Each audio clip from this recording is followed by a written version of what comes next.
आपण पाहत आहात RK न्यूज, बातमी तुमची, आवाज आमचा।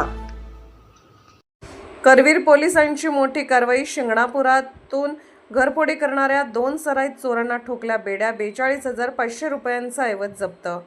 करवीर पोलीस ठाण्याच्या हद्दीत घडलेल्या चोरीच्या तपासादरम्यान पोलीस अंमलदारांना गुप्त बातमीद्वारे माहिती मिळाली की गुन्ह्यातील संशयित प्रसाद अजित मिसाळ व 19 वर्ष राहणार मसोबा मंदिराजवळ शिंगणापूर हा आपल्या राहत्या घरी येणार आहे।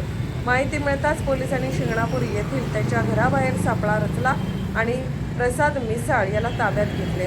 प्रारंभी आरोपीने पोलिसांना उडवडीची उत्तरे देऊन दिशाभूल करण्याचा प्रयत्न केला, मात्र पोलिसांनी खाक्या दाखवताच त्याने आपला साथीदार साहिल सचिन सोनोले राहणार गणेशनगर चंबुखंडी शिंगणापूर यांच्या मदतीने शाकंभरी कॉलनीतील एका बंद घरातून वेळोवेळी चोरी केल्याची कबुली दिली।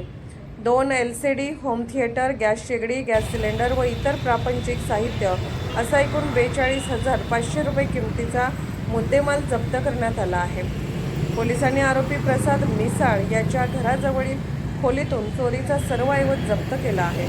या प्रकरणी करवीर पोलीस ठाण्यात भारतीय न्याय संहिता BNS कलम 331(3), 331(4), 305(अ), 35 अन्वये गुन्हा दाखल करण्यात आला असून दोन्ही आरोपींना अटक करण्यात आली आहे। ही यशस्वी कारवाई पोलीस निरीक्षक रवींद्र कळमकर, रणजित पाटील, विजय तळसकर, महेश पांबळे, प्रदीप यादव, गणपत पवार, प्रवीण पोरचाटे, आत्माराम शिंदे, सोमराज पाटील, योगेश शिंदे, अमोल चव्हाण, प्रकाश कांबळे, अभिजित कांबळे व श्रीधर जाधव यांच्या पथकाने केली आहे। या गुन्ह्याचा पुढील तपास हेड कॉन्स्टेबल रणजित पाटील करत आहेत। पोलिसांच्या धडक कारवाईमुळे परिसरातील नागरिकांमधून समाधान व्यक्त केले जात आहे।